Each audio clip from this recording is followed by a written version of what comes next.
What do you think of when you hear the word WrestleMania? For me and millions of fans around the world, it's more than just a show. It's the Super Bowl of professional wrestling. It's the grandest stage of them all. It's the two-night event where dreams come true, where legends are born, where lifelong fans gather in one city to share something special. Now imagine that same stage, the one that was built in places like Madison Square Garden, Toronto, Dallas, Los Angeles, and Chicago, in 2027 is being shipped halfway across the world, not for the fans, not for the tradition, but for the giant paycheck. What? And that's exactly what's happening with WrestleMania 43. WWE is taking its most sacred event to Saudi Arabia. And on the surface, you could say, so what? Big money, big global expansions, new audiences. But when you look deeper, this move represents everything wrong with where WWE is heading. Hello everyone, I'm Big Dave, and today I want to break down exactly why WrestleMania in Saudi Arabia is a bad thing for the fans, the talent, and the WWE brand, and for the very soul of wrestling itself. Section 1, the meaning of WrestleMania. First, let's remind ourselves of what WrestleMania actually is. WrestleMania has been tied to culture. The late great Hulk Hogan slamming Andre the Giant for the 93,000 fans. Shawn Michaels' boyhood dream coming true in Anaheim, California. Austin versus The Rock electrifying a packed Astrodome in Houston, Texas. My all-time favorite WrestleMania. Kofi Kingston in New York, fans were losing their minds. These aren't just great matches, they're cultural classics. And part of what makes them legendary is where they actually happen. Well, that's true in a way. The cities the fans could travel to, the arenas, and the stadiums that became a part of where it all took place. But when you take WrestleMania out of that context and drop it in Saudi Arabia, it loses that connection. It doesn't feel like something rooted in wrestling history, but it feels transactional, like it's just another show. Bigger except more expensive, and guys, that's just not what WrestleMania is supposed to be. Section 2. So let's talk about the fans. WrestleMania has always been about access. Tens of thousands travel from around the world to the host city. They fill hotels, they party in the streets, they attend the indie shows surrounding the event. It's a week-long festival, literally. WrestleMania weekend is the mecca for all wrestling fans across the world. Now, ask yourself this. How many average fans can realistically travel to Saudi Arabia? Very few. It's not like booking a flight to Philly or LA. It's expensive. It's restrictive. And let's be real. The government doesn't make it simple for outsiders to just come in freely. So what happens? The seats will be filled with VIPs, government invites, and people who aren't even lifelong wrestling fans. The energy, the chants, the raw emotion, the fan culture that makes WrestleMania will be gone. Think about Daniel Bryan at WrestleMania 30. That night does not happen without fans in New Orleans losing their minds. Think about Seth Rollins in 2015 cashing in at WrestleMania 31. The crowd reaction made that moment.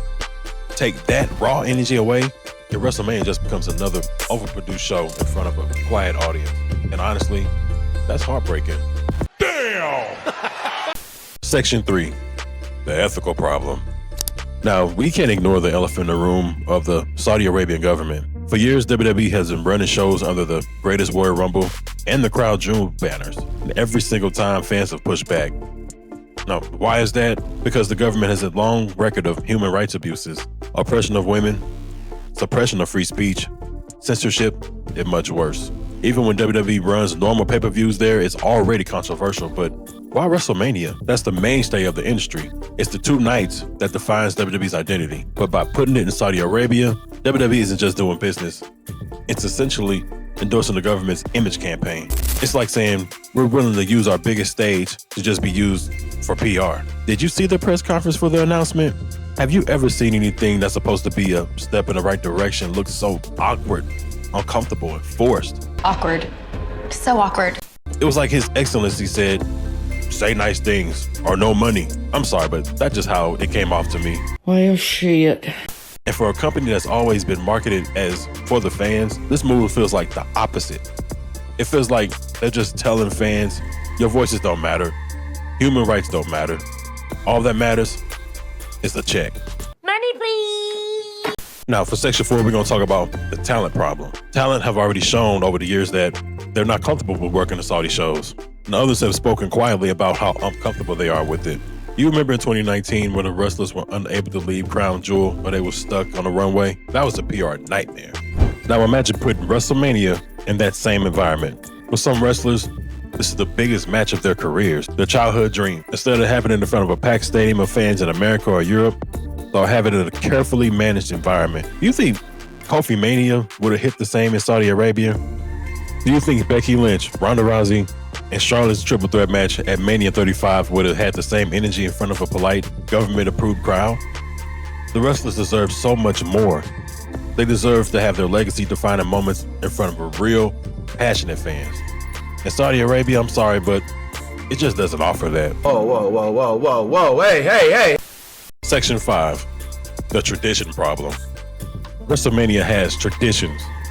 It's supposed to rotate different cities, bring tourism, money, and spotlight the different parts of the world, but to places where fans can actually travel to. Cities bid for WrestleMania years in advance. They promote it, they prepare, they welcome fans. It's a part of the deal. By selling WrestleMania to Saudi Arabia, WWE is breaking that tradition. They're skipping the entire fan culture that comes with WrestleMania weekend. The indie shows, fan conventions, Hall of Fame events, meet and greets, all of the energy just disappears. Instead, it becomes a closed-off event. Big fireworks, big stadium, big money, but no soul. And that's just not WrestleMania. That's stupid. Use your common sense. Section 6, the PR spin. Now, of course, WWE and TKO, they're going to try to spin this. They'll say, oh, it's about global expansion. It's about growing the sport. It's about diversity. It's about bringing WrestleMania to new audiences. But let's be real. That's not what it is.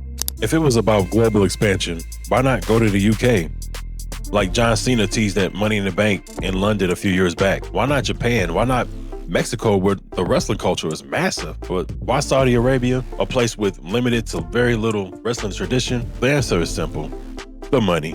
Saudi Arabia is paying billions of dollars for these events, and WWE is willing to sell WrestleMania soul just to cash the check. Show me the money!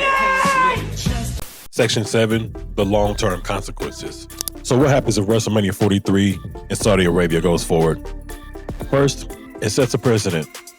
If they can sell WrestleMania once, they will sell it again. And at that point, it's no longer about tradition. It's about the highest bidder. Second, it risks alienating their fan base, the hardcore fan base, the people who fill the arenas in America, Europe, Canada, Japan. They all may feel like the company abandoned them. That loyalty, it don't come back easy. Third, it risks talent trust. If the wrestlers feel the biggest stage is being compromised for politics, the morale drops backstage. And when the morale drops, performers definitely suffer. And finally, it risks tarnishing the WrestleMania brand forever. If the fans stop seeing it as theirs, it becomes just another traveling circus for the highest bidder. The magic is gone. And once that magic is gone, it's really hard to get it back. So, in conclusion, WrestleMania is more than a show. It's history, it's culture, it's magic. And honestly, moving into Saudi Arabia, it takes away everything that makes it special. And it simply strips it down to a corporate transaction. It betrays the fans, it betrays the talent, it betrays the tradition. And it turns WWE's proudest two-night event into a marketing tool for a government that sees it as nothing more than image building. WWE will make a lot of money, but at what cost? The cost is possibly the soul of WrestleMania. And when the biggest stage of them all stops being about the fans, the wrestlers, and the culture, then what is it really about? What are we even celebrating at that point? WrestleMania 43 should have been for the fans, but instead, it's for a check. And that's why this move is a tragedy for wrestling fans as a whole. Thanks for watching.